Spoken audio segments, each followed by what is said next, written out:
What's up, New York Mets fans? The Bat Fry, Kenny Fry here. And coming up on this episode of the Bat Cave, the Mets make a couple starting pitching signings. I'll talk about the latest Juan Soto rumors that I've been hearing or whatever.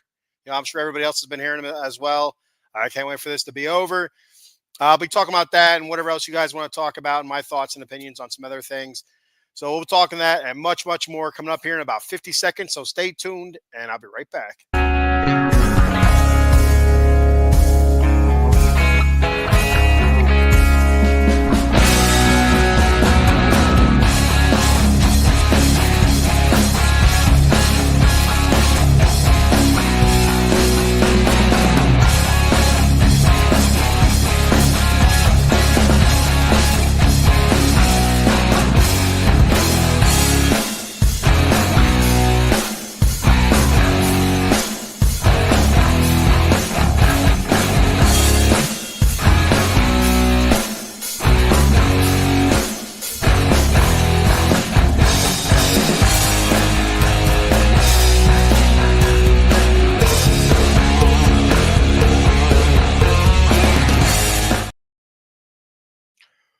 What's up, New York Mets Nation, and welcome to the Bat Cave. I'm your host, the Bat Fry, Kenny Fry, and I know it's not hump day. I was not on this past Wednesday, a little bit under the weather for a few days there, and I'll tell you what, man, it was wicked. I was not feeling well at all. Struggled to get through each day, but I had to get my ass to work, and I just slept the rest of the time. I was struggling through it as I kind of ripped through the Fry household here. But on the mend, feeling much better than I was a few days ago. So I figured I'd hop on right now before it gets too late. I do have some notes I wrote down a few days ago. So I'm like, you know what? I put the work in, took a few notes, read up on a few things. Might as well put it out there and see what the Mets fans, what the Mets Nation, what your thoughts are on, some of these moves the Mets have made. Good, bad. What do you think the next should drop is? Is it going to be Juan Soto? Is it going to be Pete Alonso? Or are the Mets going to look at another pitcher perhaps? Who knows? We'll wait and see with the winter meetings coming up here starting this Monday. I'm sure usually that's when a lot of things start picking up. Free agent-wise, you'll start seeing some bigger names coming off. As we've seen Willy Adames get signed today, at least that's what I heard earlier today.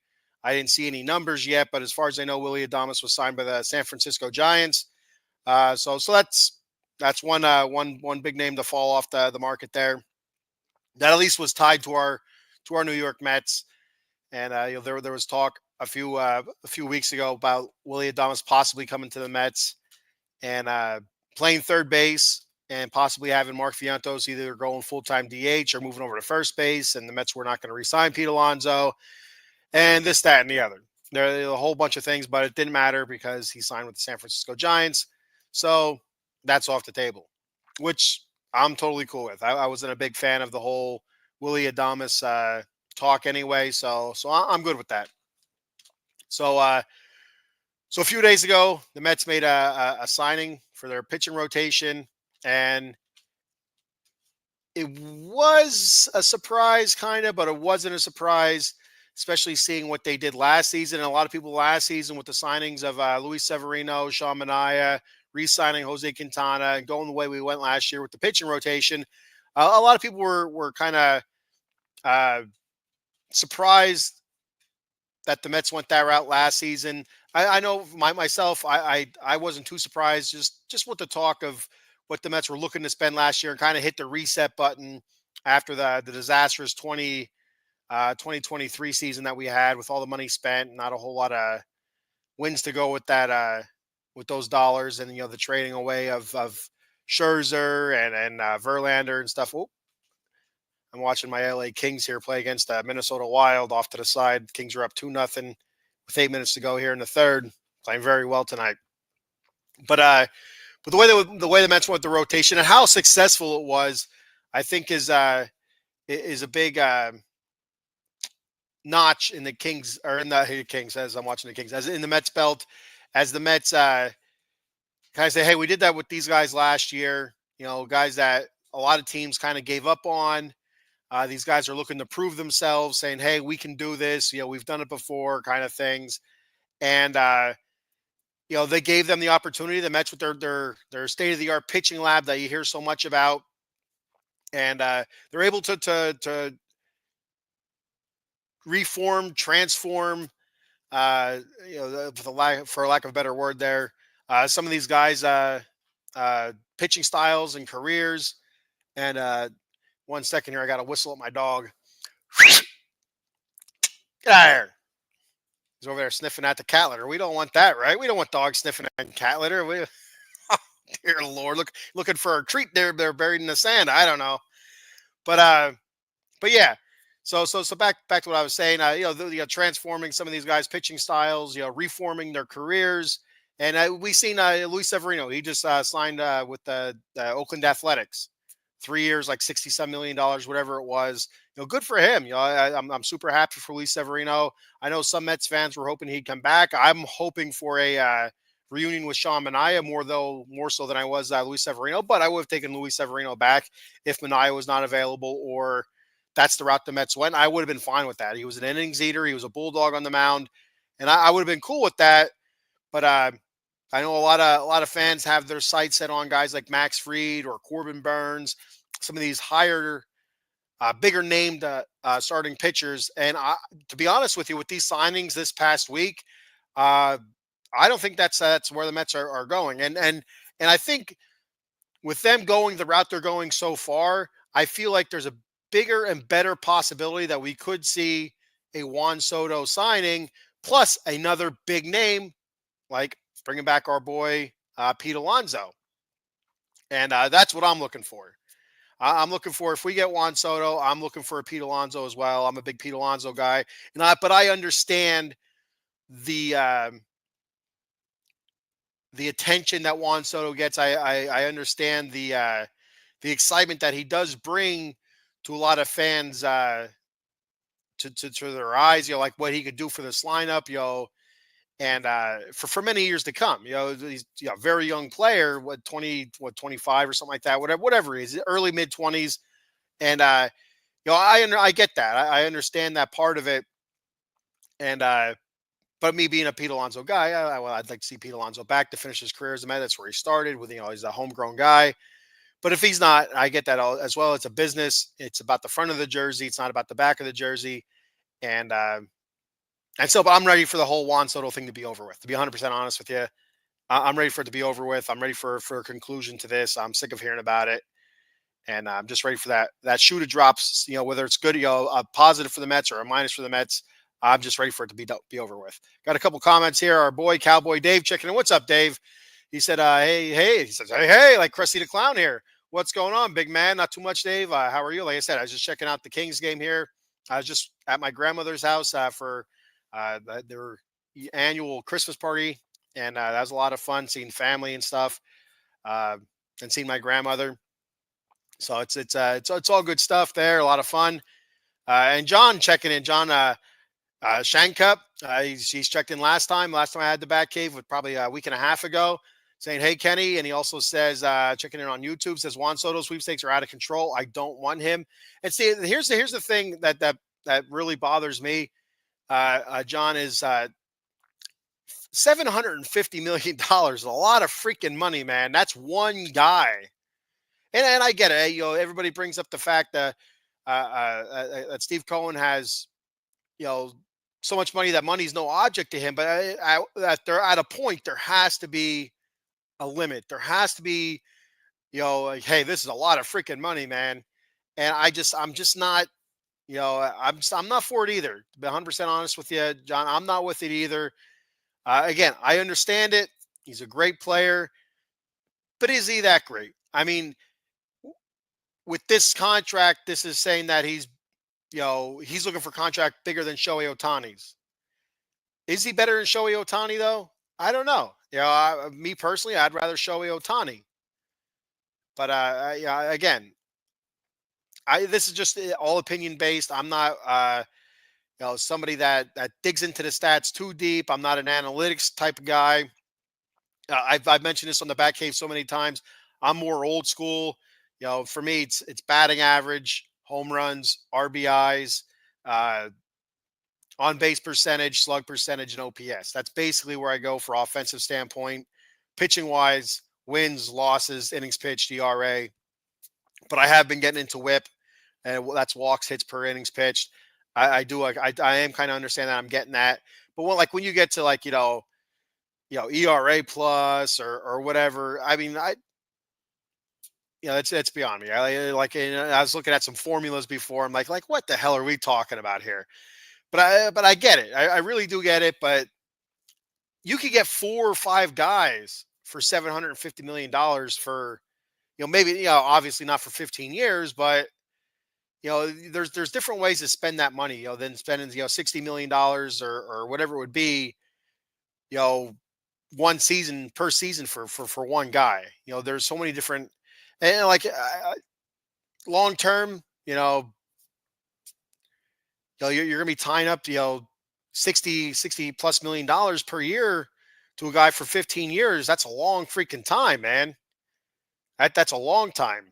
So I worried about a hamstring in our team. I worried about uh, just putting like an odd stigma about the team. But again, if it helps us win a World Series, I'm for anything. It's all about the name on the front of the jersey. It's not about the name on the back. I just, it's a lot of money. $750 million is a lot of money. It's a buttload of money.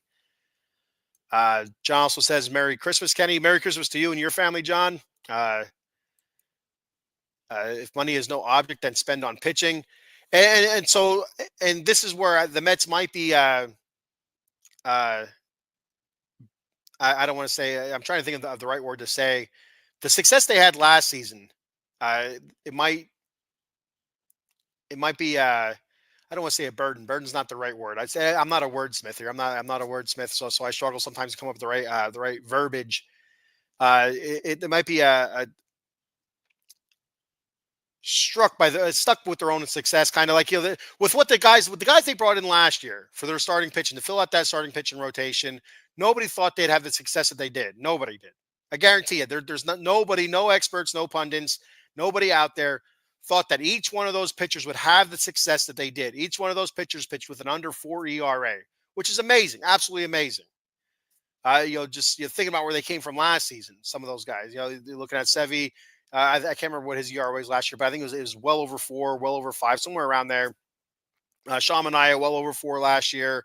Quintana only pitching half a season last year. Had some really good starts last year, a ton of quality starts after he did come back. But still, you wouldn't have thought that he would have been brought back and then pitch as well as he did, even after some of the struggles that he had throughout the season. There was a point where I was calling for him to be DFA because he just looked awful. He was getting destroyed. But he pitched. He turned it around. He pitched very well. He figured out what was going on. And again, kudos to the Mets pitching coaches and their pitching lab and stuff like that. And kudos to the pitchers to putting the time and the work in. And it's just with the success they had with that last year, you could almost see them saying, "Hey, we could do that again and save money on starting pitching. We don't need to go out and spend $200 million on somebody like Corbin Burnes, who's going to go, 160 innings, 30 starts, and go 15-8 with an ERA of 3.2. When we can do the same thing with a Frankie Montas, who might go 30 starts, pitch 160 to 170 innings, have a 3.5 ERA, slightly above, and still get the same results. So you can almost see that, hey, we did it last year. Who's to say we can't do it again this year? Save some money there instead of spending $200 million. Frankie Montas, the Mets picked him up for 2 years, $34 million. So you can almost see that train of thought there, and you can almost understand it, but you can almost say, is this sustainable? Is this year in and year out? Is this going to be sustainable for the Mets to go out there and not find stud pitching? And again, we don't know what Kodai Senga is going to be this year. We don't know. We have a very small sample size of his career in the major leagues. He had one full season, and it was a very good season. It was a very good season. Started off a little bit slow, but once the Mets figured out how to use him correctly, and he adapted to major league hitting and stuff like that, It was phenomenal. But is that who he's going to be? We don't know that. We've seen many pitchers come through the Major League Baseball where they have one great season and then their career takes a crap. It goes down a toilet. I mean, it happens. Teams get a video on these pitchers. They figure out this is what they're pitching, this is what they're tipping or whatever, and they figure it out. And it's up to the pitcher to adjust. And sometimes pitchers don't. Can Kodai Senga adjust? We don't know this yet. So then we get David Peterson. David Peterson last year coming off injury, missed a little bit of the season early in the season due to injury. Had a very, very good year. I would almost stop short of saying great year. A sub-3 ERA, pitched phenomenal at points. At the end of the season, in my opinion, a little bit of a slump. But can he do what he did last year? Can that transfer over to this year? We don't know. A very small sample size of him being very, very good again. And that's all the Mets had in their starting rotation until they signed Frankie Montas. So you almost wonder they kind of need that stud ace in there to lead this pitching rotation. But with them signing Frankie Montas, and later this week they signed Clay Holmes late this week, and Clay Holmes, who's been pretty much a career bullpen guy, is, and then from the rumors that I've heard, from the stories that I've seen before the Mets even signed him, is that he's looking to become a starting pitcher. So we've seen it recently, work out fairly well for some former bullpen guys becoming starting pitchers. So it's very possible. But again, we don't know if this is going to work or not. What's he going to be in a starting rotation? What is he going to be as a full-time starting pitcher? Is it going to translate? And if he's not going to be a full-time starting pitcher, let's say we go through the first half of the season, it is not working out as for Clay Holmes as a starting pitcher. We do have a solid bullpen guy. Then we could always push him back to the bullpen. I don't know how he'll take that. I'm sure he'd professional. I'm sure he'd take that in stride. But you have to wonder. And with Kodai Senga, you're going to run with a 6-man pitching rotation. So we still have a whole bunch of holes to fill. So right now you're looking at Kodai Senga, David Peterson, Frankie Montas, and maybe Clay Holmes. I haven't heard an official word that Clay Holmes is going to be in the starting rotation. I guess we probably won't hear that probably till spring training, I would assume. Or maybe until this free agent period's over. Maybe that's when we'll figure out more what our starting rotation is going to look like as to who else the Mets sign and what goes on from there. Like I said before, I have the Kings and Wild on here. The Kings are up 2-0. Empty net. Fogel. Oh, great block by the Wild there. He had the wide open net. But anyway, 2-0 with 2 minutes to go, 2.5 minutes to go. And the goalie shot. There we go. So the Mets go out there. Do they throw money at Max Fried? Do they throw money at Corbin Burns? If they sign Juan Soto, I just don't see it happening. I do not see it happening. I just, and it's unfortunate if they don't sign Juan Soto, I wouldn't be surprised if they go after Corbin Burns. And if they do go after somebody like Max Fried, I mean, and again, if they do sign Juan, I think it all hinges on the Juan Soto. I think a lot hinges on that. Empty net goal there by the Kings. Who was that? Trevor Moore. There we go. But anyway, if they do, whatever happens, Juan Soto, I think that's going to hinge on a lot of different teams, what they're going to be doing obviously with the rest of their offseason. For the Mets, speaking, because I'm a Mets fan and this is a Mets show. If the Mets go out there and they sign Juan Soto, it almost tells me that they're going to be out on any of those major aces. Again, Max Fried, Corbin Burns, and so on and so on. So I do think that they would still pursue somebody like Sean Manaea, who they should pursue it. They should pursue Sean Manaea. Again, pitched phenomenal. He was the Mets ace last year. I don't know if that was his best. I feel like he had one better season when he was with Oakland, a better season last year. But that was his best season in the past few years. Would he be able to do that again next year? I don't know. But again, if you get Sean Manaea, giving you 170 innings, 32 plus starts, 30 plus starts, I should say 32 plus, about 30 plus starts, and giving you about 170 innings, 160 to 170 innings, and he pitches to a 4 ERA or sub 4 ERA, I'll take that. I think most Mets fans would. That's a pretty good season. So where else do we look for starting pitching? If it's not going to be Max Fried, it's not going to be Corbin Burns, one of those aces. We signed Juan Soto. We're limited, so now we're looking more at project type guys. Walker Buehler, rough season last year, coming off injury. I'm not sure if it was Tommy John. The Wild scored now 3-1 with 1 minute and 13 seconds to go. Walker Buehler injured coming off injury with a late start to the season this year. 1-6, an ERA over 5. It was like 5.7 or something like that.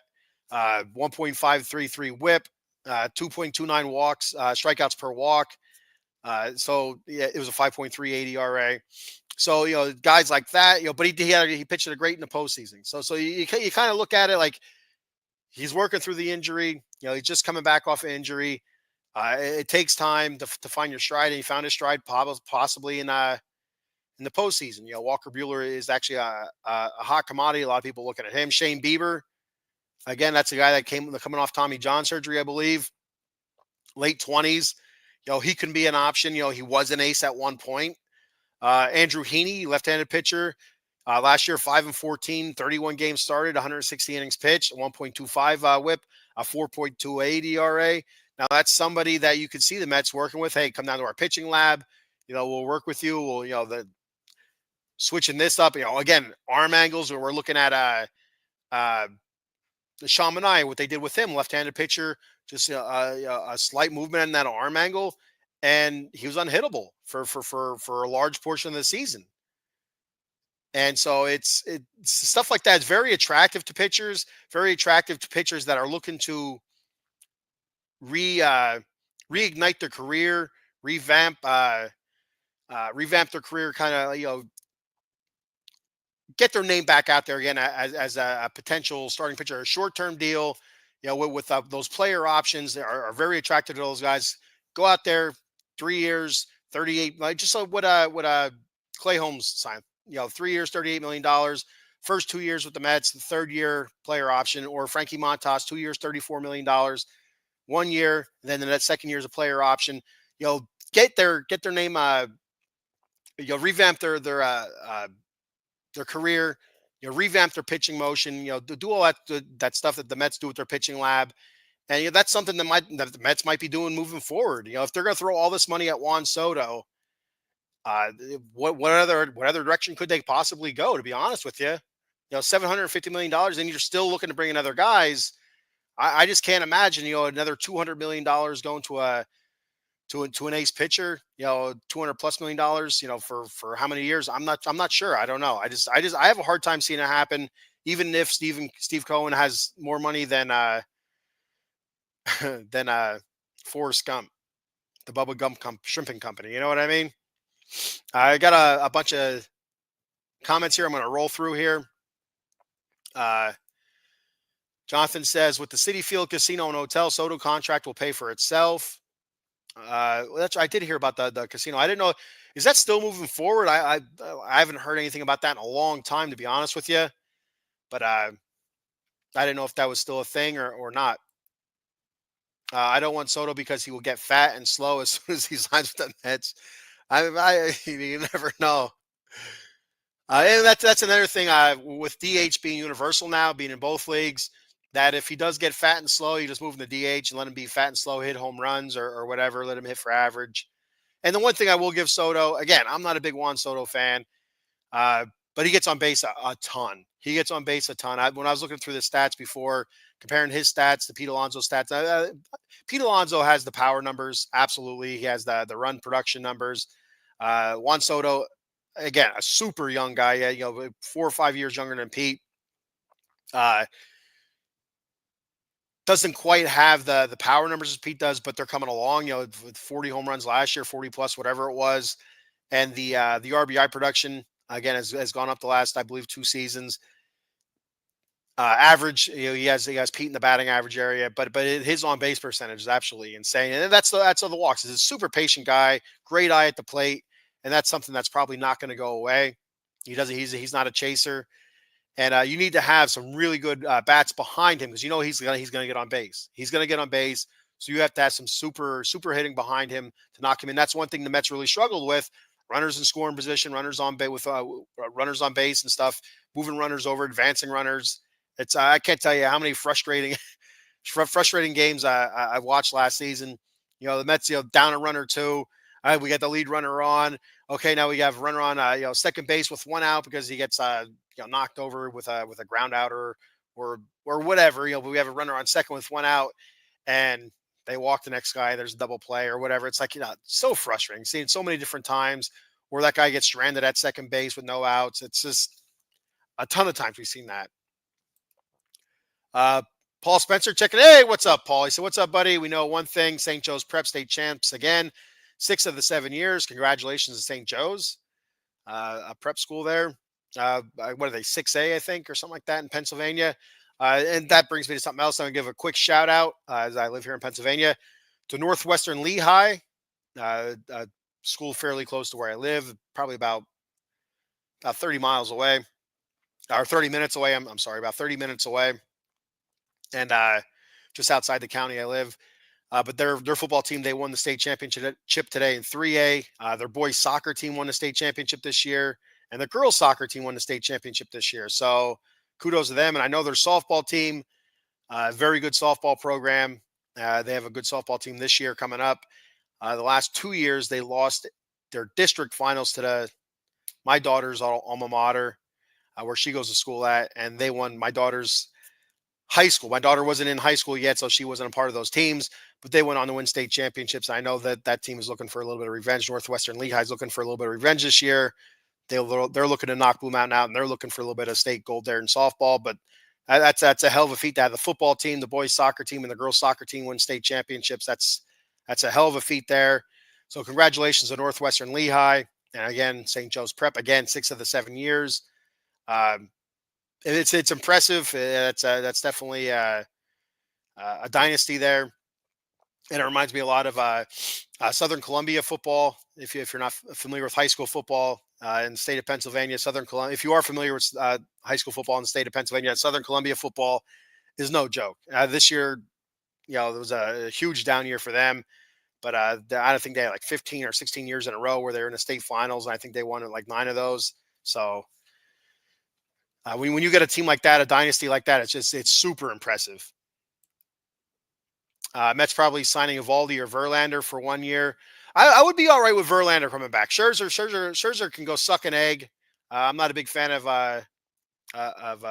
Max Scherzer, and it's just I loved Max Scherzer's demeanor sometimes on the mound. Sometimes he was just a dickhead on the mound where he felt like things were going his way, so he was just going up there to throw meatballs and just saying the hell with it.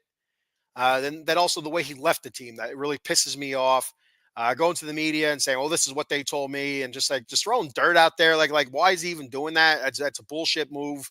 It's a dickhead move. And I explained before, how if there's ever a picture for the word dickhead in the dictionary, it'd be Max Scherzer's face next to it. I'm not a big Max Scherzer fan. Verlander, I'm cool with. I like Justin Verlander. And Nathan Eovaldi, that's another name I have here for possibilities for the Mets. Sean Manaea, Jose Quintana, bringing one of those guys back. Andrew Heaney, I mentioned here before.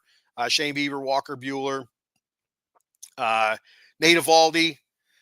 He was 12-8 this year for the Rangers, 3.80 ERA. Jack Flaherty, he spent time with the Tigers and the Dodgers this year, winning the World Series with the Dodgers. He was 13-7, 3.17 ERA with those teams. And also Nick Pivetta is another name I heard. I think that was I think it was Bleacher Report was reporting those guys as possible targets for the Mets right now. And again, none of those guys are top of the line ace guys. So that's why I'm thinking that the Mets are looking almost kind of like what they did last year, hedging on the way things went last year to go again this year with their starting pitching. And if they can, that's fantastic, because you're going to have a whole line every year of pitchers that are looking to revamp their career or reinvent themselves. And that's phenomenal because there are some really good pitchers out there that kind of hit the dregs because they can't figure out what's wrong with their delivery or what's wrong with their pitching motion or arm angle, or just looking for something different, pitch selection or whatever, or just trying to maybe even add another pitch to the repertoire.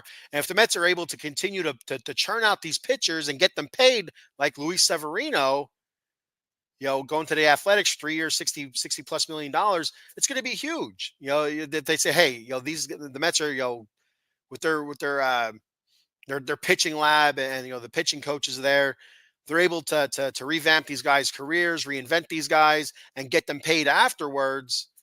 With player and team friendly deals. Early on to get these guys paid in their second contract after their reinvention, I guess is a word, I guess I'll use there. That you're going to have a line of pitchers that want to come here to do that, and that's phenomenal. You're saving money on huge starting pitching, and that's a route, but it has to be able to work year in and year out. Because if you go out there with this great lineup, this great hitting lineup, you go out there marching out, Juan Soto and Francisco Lindor, and Vientos and Alvarez, and all those guys, marching them out there year in and year out, and they're killing it. But our pitchers can't get anybody out. It's not going to matter then. So you have to be able to year in and year out. If you're not going to spend the money on your starting pitcher, but you're still hedging that you can churn out these guys that have had struggles in the past and turn them into near aces. Because again, Sean and I was an ace for our team last year, but maybe on some of those other teams that were in the playoffs last year, maybe he might not have been an ace on those teams. Maybe he might have been a 2 or a 3 starter. But so that makes him like a near ace. For us, an ace at that time, but for a team that might have had a better pitching, close to being an ace. So it's if you're hedging on that, you have to be able to continuously churn those guys out. And we've only seen it for 1 year. So it's going to be really interesting to see how they fill out the rest of this rotation and how they are able to perform when it comes time. A lot of those guys had slow starts last year, but again, after the as Frank the Tank calls it, the May malaise. After May rolled through, they really turned it on there in June, and it was pretty much, for the most part, I would say lights out. And our bullpen is another story. That one's going to be another one as what's. I don't know. Is it going to be just like last season where we sign 50 bullpen guys, where most of them are down in the minor leagues, and we continuously rotate them through to see what the right fits are? I don't know. I'm not really sure what's going to happen there. Paul says their enrollment is 1A, but they play a 5A schedule. And Paul, so he's talking about St. Joe's Prep high school football here in Pennsylvania. Paul, do you know, is that because of the 'cause I know that they changed the rules recently. If you continuously win in one class, they move you up a class in football. Is that why they're playing 5A, or are they just playing 5A schedule just because, maybe they're a preparatory school, or just they're looking for the competition? That's stuff like that's interesting to me. How when you see a small school enrollment wise playing that far up, that's impressive. It's very impressive. But again, preparatory school, I guess that they can go out there. I'm not really sure about the rules on it, but I feel like they can recruit. I know my nephew, who was a fantastic wrestler, uh, he was wrestling for a few years for a New Jersey prep school, and I think it came through recruitment and stuff like that, and because there was scholarships involved or whatever, and so stuff like that. That's I don't know all the rules to it, but it's very interesting. Uh, we got Henrique Israelian checking in. What's up, Henrique? Thanks for checking the show out. He says anxiety is swinging over Soto. Rumors are flying that he made a decision and it's coming out either tonight or tomorrow Pacific time. Well, I'm going to be up for a while. I'm a late nighter, and so if I do hear anything, I doubt I'll pop back on because it's nobody else is going to be watching anyway. Right now, I'm at 564 live viewers. Thank you everybody for checking the show out. Throw your comments out there, your thoughts on Juan Soto. I'll read your message here, your comment, whether it's on YouTube, X, Facebook, whatever it is. Check us out of the Box Sports, OOT Box Sports on X and YouTube. or my personal YouTube page as well, the Bat Cave, and that is let me throw it up there real quick in case you're wondering what it is. This is my personal YouTube page at the Bat Cave underscore OOTBSE, or more importantly, OOT Box Sports on YouTube and X. Check that one out. That's the main one to go to, and check out all of our shows. But yeah, Henrique, the last rumor I heard is that he's going to make a decision by Monday. That's when the winter meetings officially start, is Monday.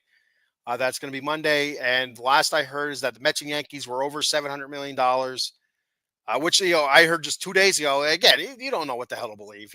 They're throwing things out there. They're throwing boogies on a wall to see what sticks. That's what it seems like. And last I heard, the Yankees were like $500 million, and they weren't going past 550. And now I just read before I came on, I don't know who was reporting it, that Mets and Yankees were both over $700 million. And I heard earlier today the Mets were at 15 years, $750 million. Insanity. Complete insanity. Now,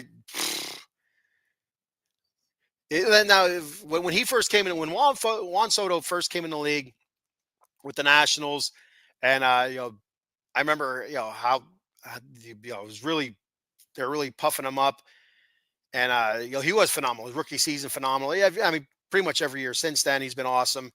But if you would have told me back then that this man's going to make, because he's going to get a contract north of $700 million, I would have said nobody's ever going to get a contract north of $700 million. That's what I would say. But this is where we're at now in baseball. This is where we're at. It's nuts.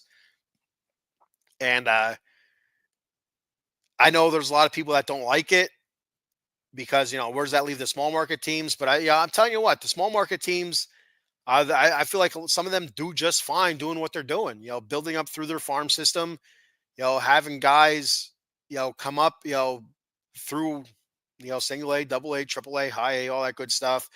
And playing good, solid baseball. Kansas City Royals won a lot of games doing that this year.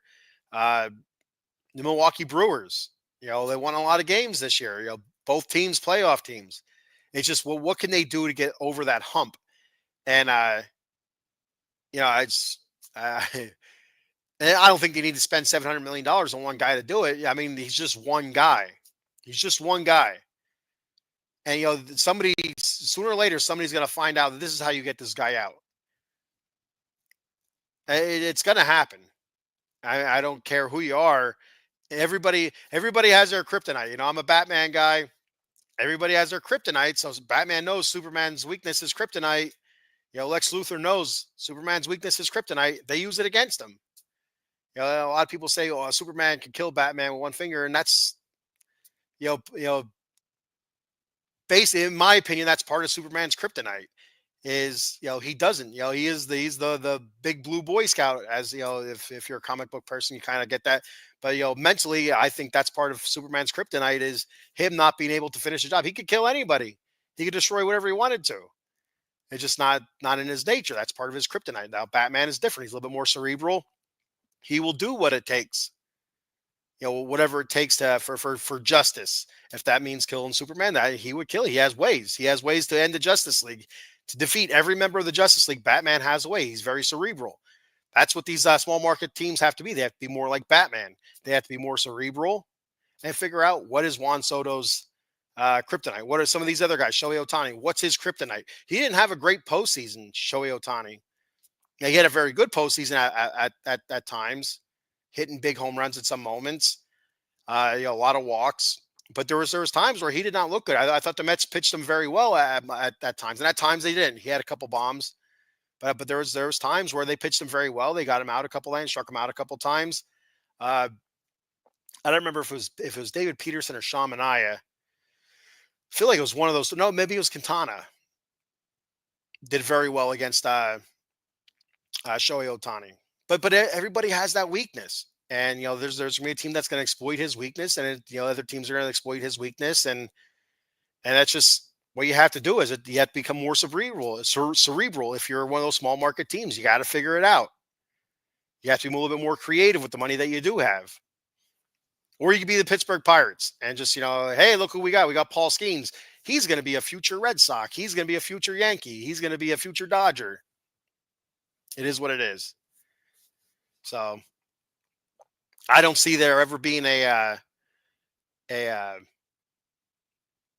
salary cap in baseball. I have a hard time seeing it, and I don't know how they could do it, especially with the way the contracts are right now. Like, I just don't like. Do you hit the reset? I don't understand. I don't know how they could do it. Yeah, do they grandfather people that are in now? I don't know. It'd be interesting. Paul says, just so grateful my two kids have one state championship jacket each from prep, DeAndre Swift year and Marvin Harrison sophomore year. So your kids got to play with DeAndre Swift and Marvin Harrison. That's crazy. That's awesome. He says only in football they play 5A. They recruit out of state big time. Plus they play for scholarships. They gave my son $6,000 off tuition, which costs $26,500 a year. That's a lot of money for high school. Yeah, but that's prep school. That's what they are. That's what they do. And a lot of those times, those kids, are feet ahead of those kids in the public schools or the Catholic schools. The Catholic schools kind of the same way. In high school is where they can. I don't know if they can legally recruit in Catholic schools, but they can basically go out and recruit. So, all right. So so starting pitching a big thing here. And I think a lot of this hedges, like I said earlier, on what the Mets are going to do with Juan Soto. So, all right.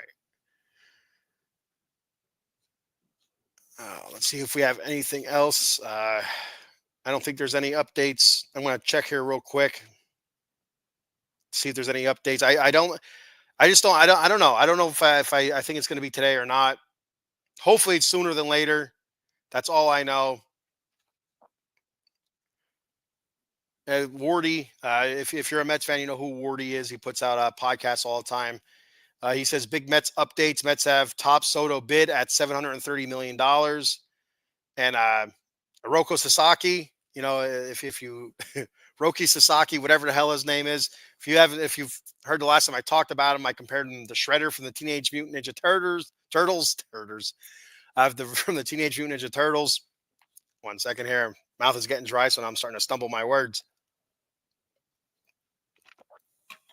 But the Shredder from the Turtles, he has a name that's very similar to Roki Sasaki.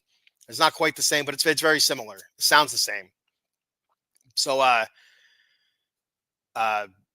he's going to be posted, I guess, at the start of the winter meetings. I've seen that today as well. Because I know there was talk, when he was going to get posted and stuff, and I haven't heard anything in a couple of weeks about it, to be honest with you. So it seems like he's going to be posted come Monday. And that's another name that a lot of people are going to be looking at, especially with the success that some of these Japanese pitchers have had coming over, and his age being as young as he is. He's mid-20s. I think he's like 23, 24, 25, somewhere in that range right there. So he's going to be a hot commodity as well. And from everything I heard that he wants to play for the Dodgers. Again, I don't know if that's true or not. But again, you have, Shohei Ohtani there and Yamamoto. So, I mean, that'd be the perfect spot for him. To be honest with you, if he wants to play with other Japanese players, we have Senga, we have one. So, wish we had more, but we tried last year and we got burned. All right. So, I think that's all I have for tonight. Just my thoughts and opinions on the whole Juan Soto thing. Not a big fan of spending that much money for him, but if he helps us get a World Series, it'll be all worth it. It's for Mets fans watching right now, I'm at 596 live viewers right now, which is awesome. That's fantastic. Do you think it's worth paying Juan Soto $750 million for a World Series? Is it worth it for one World Series? Or is it more worth it? Obviously, would you think it's worth it if the Mets are able to get multiple World Series? Let's say the next 15 years, they sign Juan Soto, 15 years, $750 million. They get one World Series. Do you think it was worth it? Now, if they get multiple, obviously it's worth it. But you had that big bat out there in California and the Dodgers, and I haven't heard their name a whole lot, but the Phillies are going to spend. The Phillies are looking to wheel and deal here. They're looking to make some trades. Here in Alec Bohm, Castellanos, guys like that. They're looking to trade. They want to get some guys in there to help. Bryce Harper out. They have Bryce Harper for a few years yet. Big contract. They want to get something out of that deal because that was a big deal for them. They want to get something out of that. So sooner or later, this next I don't know if it's going to be this year, the next couple of years, the Phillies are going to be looking to spend again, and they're one of those teams that are kind of dark horse. I don't think you really look at the Phillies as big spenders. You look at the Dodgers as a big spender. You look at the Yankees as a big spender. You look at the Mets as big spenders. But you don't hear about the Phillies being repped as big spenders, and they are. They are big spenders. They absolutely are. But they don't have that stigma about them. I don't know what it is, but they're always lurking in the shadows where they could throw a chunk of money at somebody and take them away. So I look at them. Like I said, maybe not this year, but over the next few years, I would not be shocked at all if the Phillies are out there throwing huge amounts of money at big name free agents to come play in Philadelphia to help Bryce Harper win a World Series because, again, that huge contract they gave to Bryce Harper, they're looking to get something out of that, and the way to do that is throw money at those big time free agents. Like Cowboy Dave says here, they gave Nola a 7-year deal. I'm thinking more outside of the box. I don't know who's coming up in free agency like next year and the year after. I'm sure there's guys out there that are going to be big names. Maybe not as big as like a Juan Soto or Shohei Ohtani was last year, but still huge names that are huge difference makers. Jonathan says, if the Mets lose the Soto sweepstakes, should the Mets take for Jacob DeGrom to silence the fans? I don't know. Do you think is Jacob DeGrom available? I mean, I'm not even sure he's available right now. I'd love to see DeGrom come back at some point. I really would. I hate the way he left. Again, it's a business. Players leave all the time. It is what it is, and it's in today's day and age of sports. It's rare that you see one guy stay with one team their whole career. I mean, it does still happen, but it's rare. You don't see it often. So you have to understand that it's a business, and sometimes players leave. Like, again, I'm a big Pete Alonso guy. If he leaves, he leaves. It is what it is. The guy behind me here, I got the Keith Hernandez jersey up. He wasn't always a Met. He was a St. Louis Cardinal, and I think he played for somebody after the Mets. I could be wrong about that. But I'd like to see DeGrom come back at one point just to kind of close that chapter, in a better way. Because I feel like the want for him to come back was there, and I feel like it was fumbled. Cowboy Dave said, "Did you see Willy Adames went to the Giants?" Yes, that was the first thing I talked about, Dave. And you were the first commenter, so I figured you would have saw that, but I guess you didn't, or you would have heard that, but I guess you didn't. But yeah, that was the first thing I talked about. One of the first things I talked about was Willy Adames signing with the San Francisco Giants today, so he's off the table. And again, that's something I talked about earlier. That one of the options that was floated out there by a bunch of different podcasters and whatnot was that the Mets were hard in on Willy Adames and moving him to third base, moving Mark Vientos possibly to first base or DH. If he moves to first base, that means the Mets are probably out on Pete Alonso, and even heavier in on Juan Soto. But with Willy Adames signing in San Francisco, that's obviously off the table. So, or more than likely, Vientos at third, which is I'm good with. I like Mark Vientos at third. I know a lot of people were talking about his defense being a huge shortcoming there. I feel like he's going to get better. He's a young guy. I feel like he's going to get better. He's not going to be a David Wright at third base. He's not going to be a Scott Rowland at third base or one of those great third baseman Nolan Arenado. He's not going to be somebody like that ever in his career. Just like when Pete Alonso, they talk about Pete Alonso's defense at first base. He's never going to be a great first baseman. Never. He's going to be a very good first baseman. He is a very good first baseman. He does have a hiccup every once in a while. We've all seen them, especially in the playoffs. Was the one glaring one before he hit that awesome home run. That dropped pop fly in foul territory there in the playoffs. It was huge. It's like you got to be shitting me, and that happens. That's where you're going to get with Pete from time to time at first base, but you're also going to get a 98% dig out rate. When he's digging the balls out of the dirt, he was I believe he had the highest percentage of dig outs this year, or whatever you want to call them. It was 98.9% or whatever it was.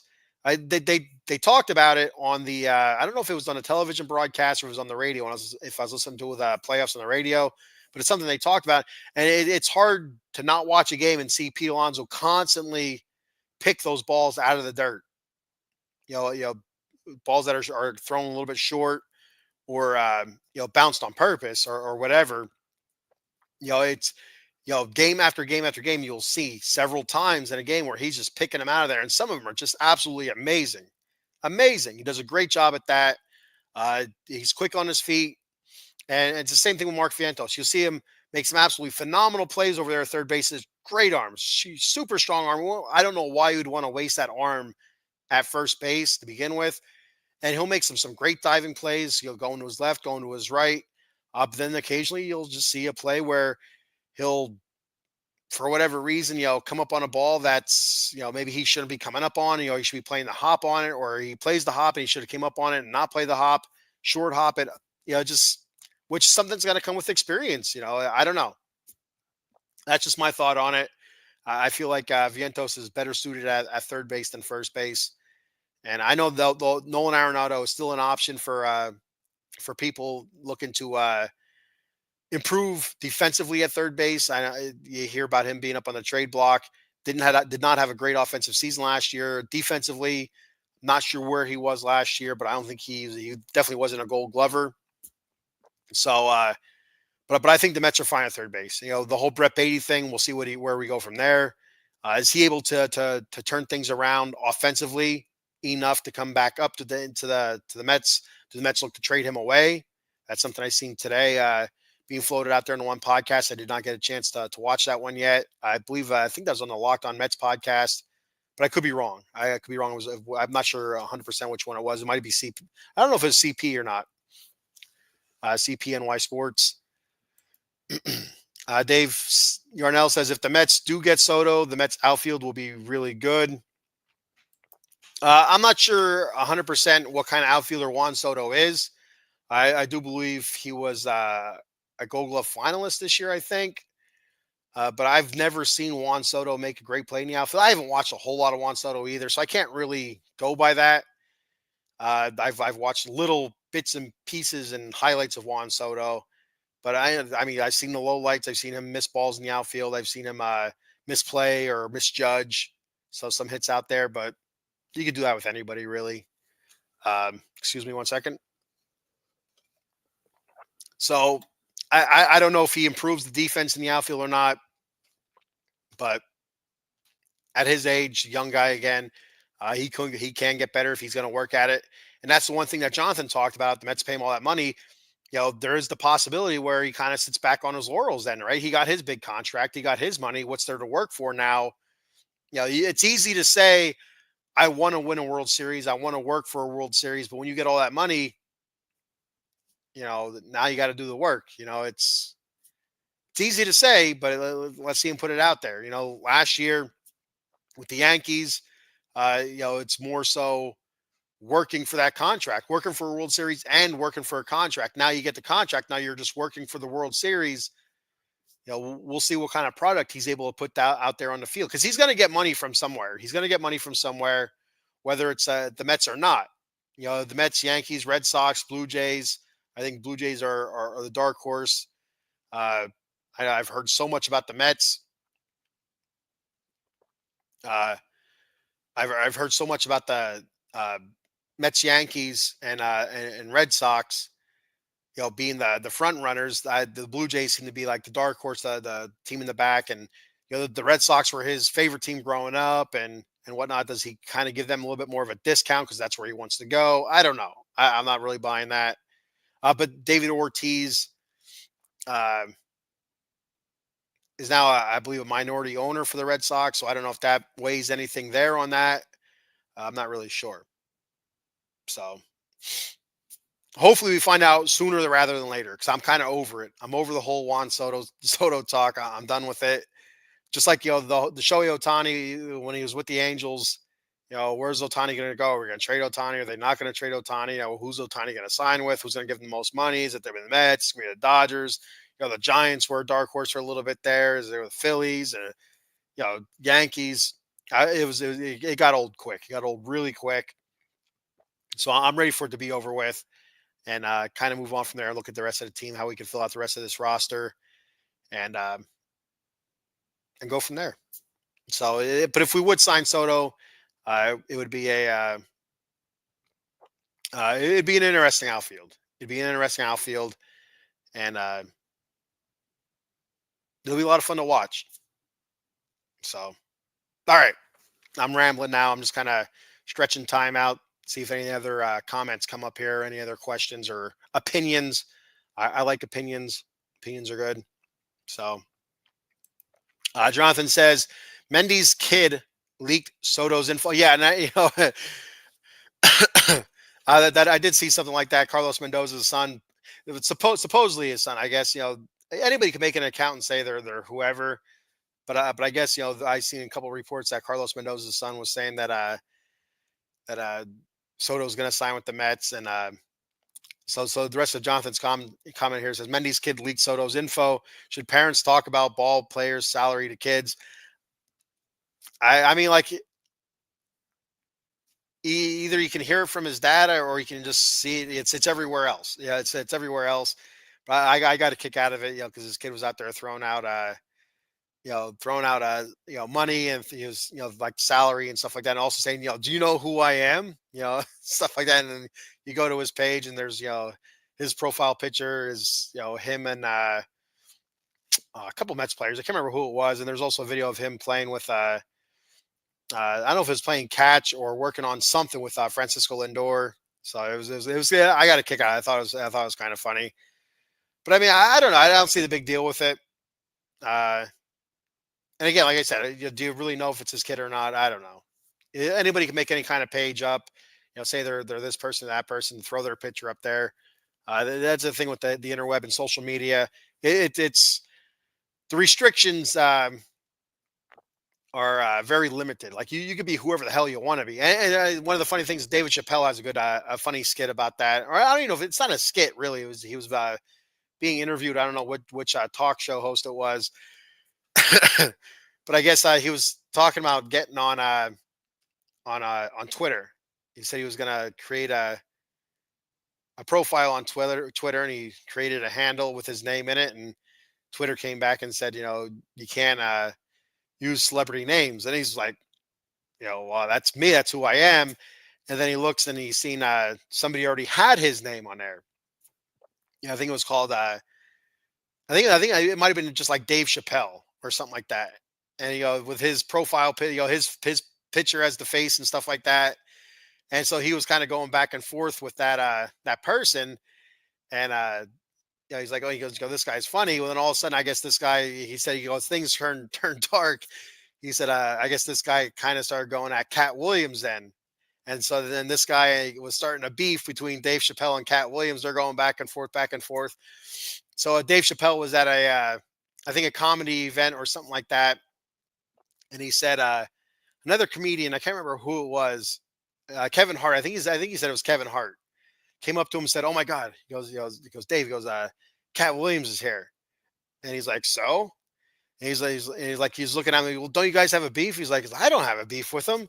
And so Dave Chappelle's like, I'm gonna go clear this up with Cat. And he went over to Cat. And he's like, Dave Chappelle. Dave Chappelle does the voice. I can't do the voices. I'm not Dave Chappelle, obviously.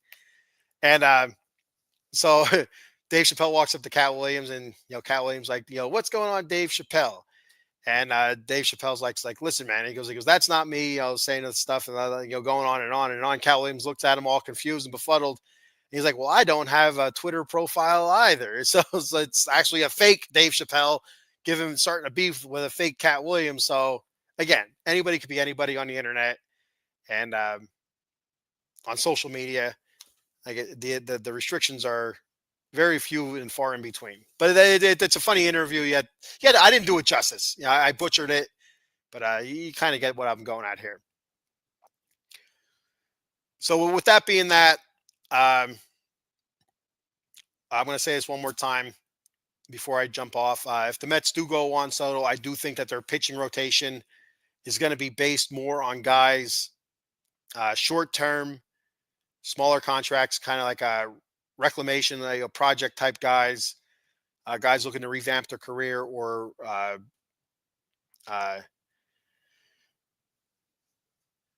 just like revamp their whole the way they do things. And like an Andrew Heaney, like I said earlier, 5-14 last year, 31 games started, 160 innings pitched. He's a workhorse, but a 4.2 2.8 ERA. Somebody that's just kind of looking for I guess I don't want to say guidance. I don't know what the word is I'm looking for there. Walker Bueller, another guy, coming off injury. I've heard a lot of teams, looking at Walker Bueller. Shane Bieber, another guy, injury. He could be a large possibility. 29 years old, righty. Only pitched 2 games last year, coming off Tommy John surgery, I believe it was. I do think that the first thing the Mets should do if they do sign Juan Soto, I think the first thing they should do is look at Sean Manaea. If they sign Juan Soto, I think the first thing they should do is look at Sean Manaea, get Sean Manaea back here, and then, in my opinion, they should look at Pete Alonso. Look at Pete Alonso and see what they can work out there, and go from there. But if they don't sign Juan Soto, they should be looking at somebody like Corbin Burnes, Max Fried, get one of those top-notch ace pitchers in, at least one of them, and re-sign Pete Alonso, and then look at some other big-name free agent guys to bring in and help this roster out. Because you have to compete. You have to be able to compete with the Dodgers, and with their ability to pay guys and be creative with contracts, you have to be able to go along with it. Or again, like I said about the small market teams, you have to be a little bit more cerebral, build up from the bottom, and hope for the best.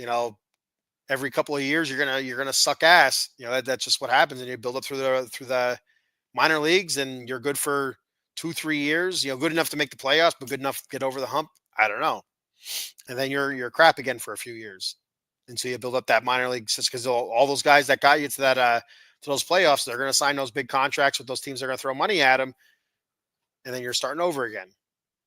So you're one or the other. You're either the big spender or you're the little engine that could, and hope for the best.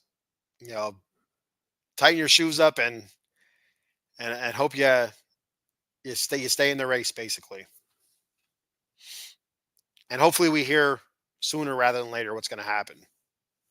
I know probably a lot of these other guys, your Corbin Burnes, your Max Frieds, your I'm trying to think of your Pete Alonso, guys like that, waiting for Juan Soto to do his thing so they can go out there, they can start getting their big offers, because you have some teams that are tying up a lot of money trying to get this guy.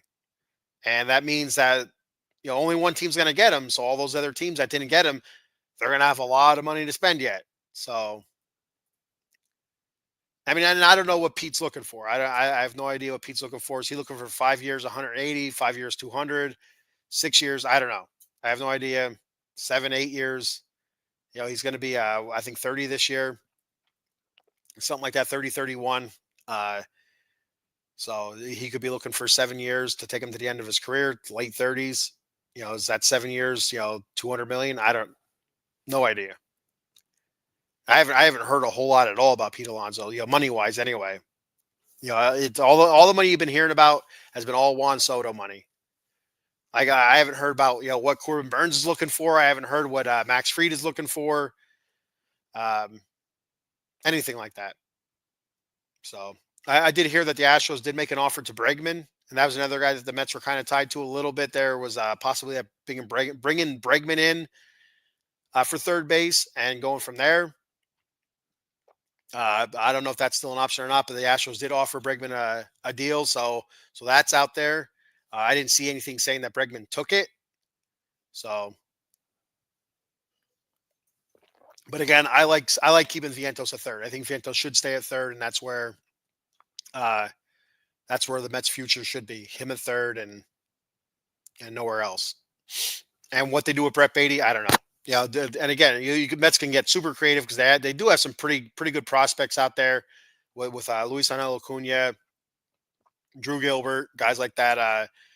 Brett Beatty, Jet Williams. I want to see all those guys back. I 100% want to see Jet Williams back. I definitely want to see Jet Williams back. But Brett Beatty, I'd like to see Brett Beatty back because I feel like there's so much unfinished business there. I'm a guy that likes closure. I like closure, and I feel like Brett Beatty being the Mets' number one prospect for so long, and then just having it fall apart the way it has for him. I just feel like I need to see something positive for him in a Mets uniform. I really do. And if we don't get that, it's I'm not going to get that closure. I need that closure. So, all right. So that's all I have for tonight. Before I hop off here, I got a couple things I'd like to put out there.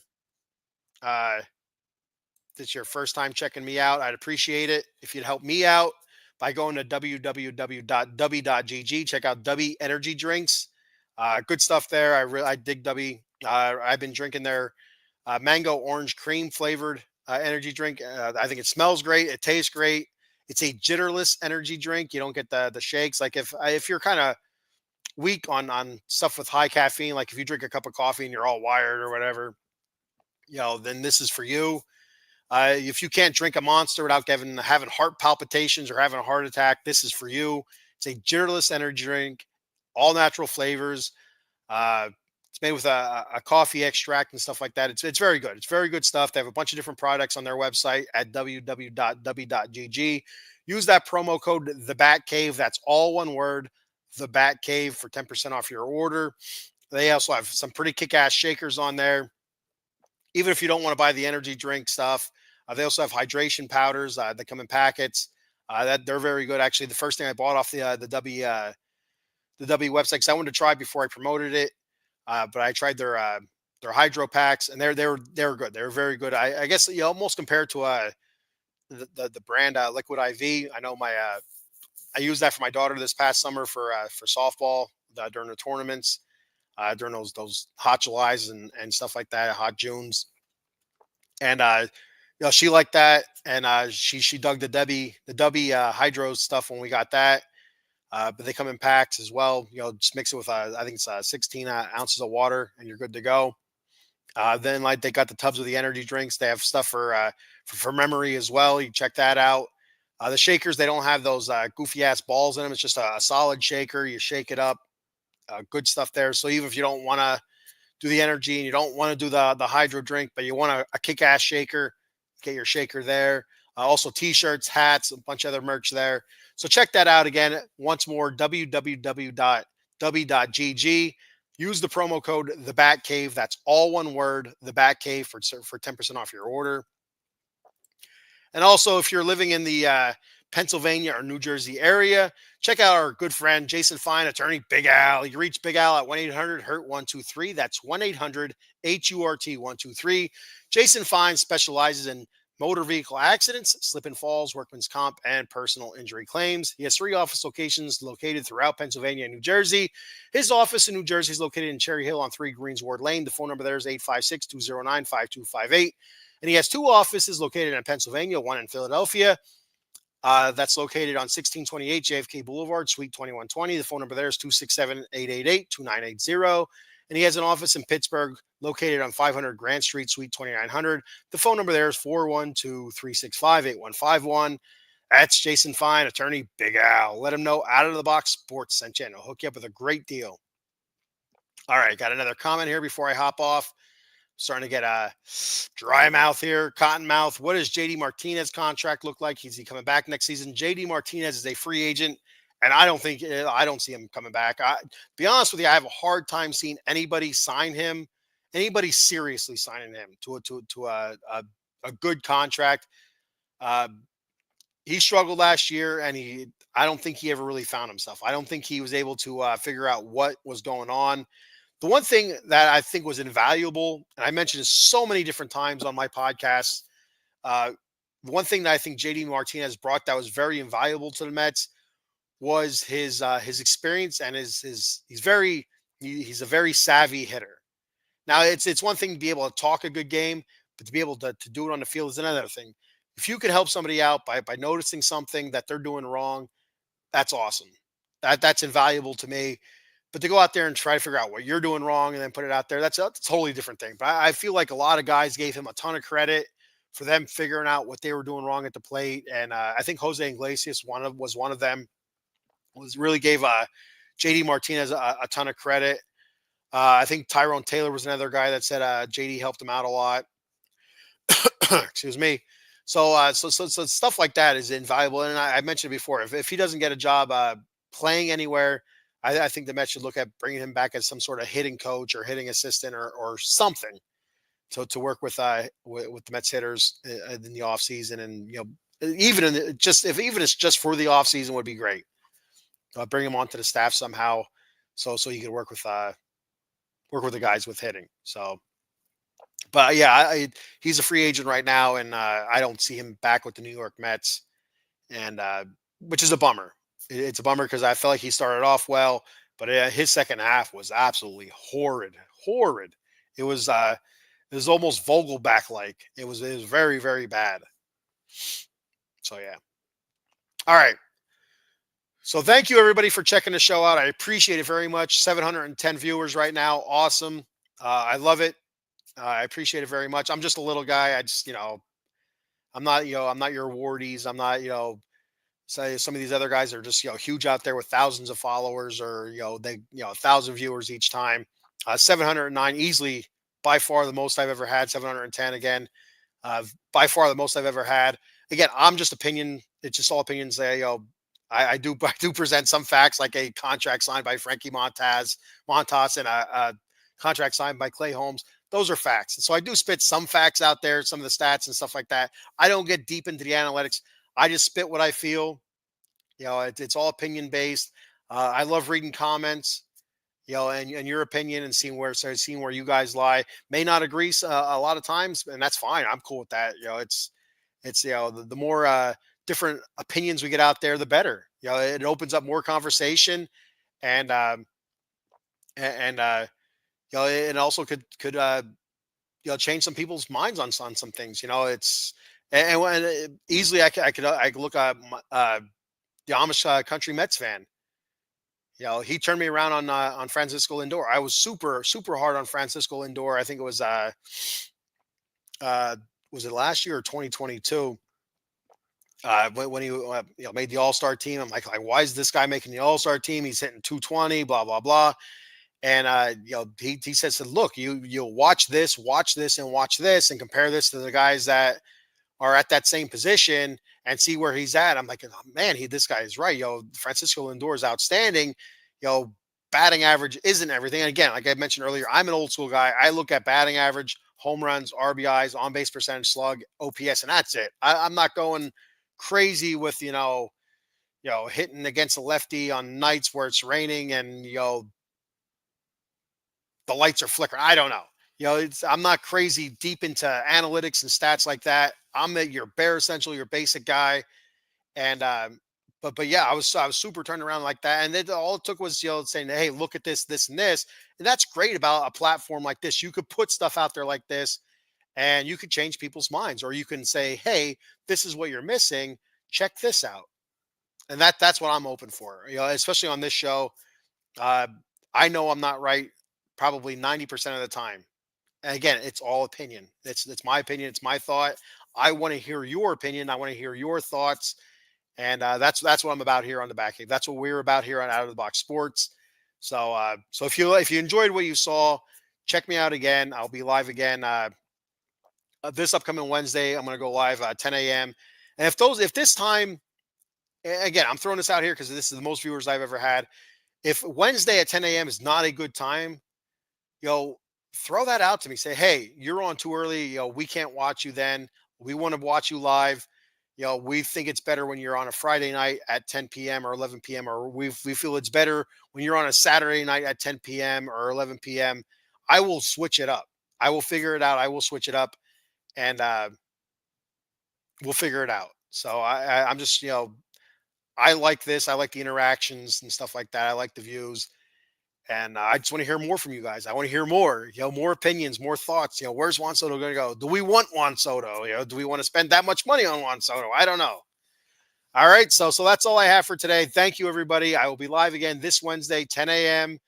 On Out of the Box Sports. Maybe sooner. We'll see what happens. If Juan Soto signs before then, maybe I'll hop on for a quick YouTube thing or whatever. I don't know. We'll play it by ear. So thank you, everybody, for checking the show out. I appreciate it. And until next time, let's go Mets.